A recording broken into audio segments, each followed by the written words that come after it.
They say you'll never forget your first love. Hindi man kayo nagkatuluyan, the memories will always stay. At ako, si Pauline, hanggang ngayon, dala-dala ko pa rin si Mark, ang first love ko na hindi ko nakasama hanggang dulo. Second year high school ako noon nang una ko siyang nakilala. Hindi ko naman siya agad pinansin.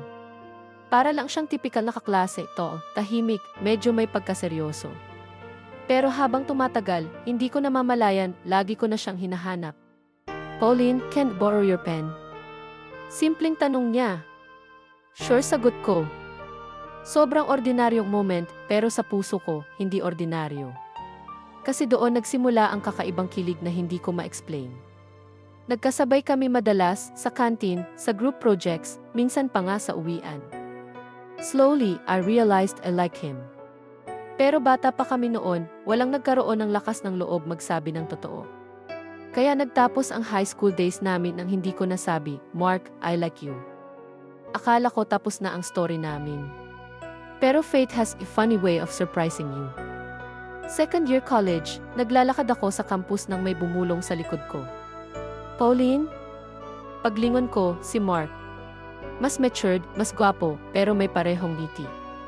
At that exact moment, parang bumalik lahat ng kilig ng high school. Mark, ikaw na ba yan? Grabe, ang tagal natin di nagkita. From that day, we started talking again. Minsan magkakape, minsan manonood ng sine, minsan tambay lang sa park. Hindi na kami bata. This time, we allowed ourselves to feel more. At sa isang gabing magkasama kami, naglakad kami pa uwi, sabay biglang tumigil siya. Pauline, mahina niyang sabi. Yes? Tinitigan niya ako. Pwede ba kitang halikan? Hindi na ako nakasagot. The next thing I knew, he kissed me, soft, gentle, pero puno ng meaning. My heart was racing, and for once, I felt, this is what waited for since high school. We weren't officially together. Complicated. Busy siya sa studies, ako rin. Pero we had our moments, those little dates, shared secrets, late night calls, and that kiss that sealed everything.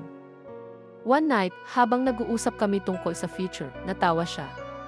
Pau, paano kung 26 na tayo at wala pa rin tayong partner? E di tayo na, sagot ko, sabay tawa rin. Promise? Tanong niya. Promise. It was silly, but deep inside, I hope it would come true. But life doesn't always follow the script we want. Paglipas ng mga taon, naging busy kami sa kanya-kanyang mundo.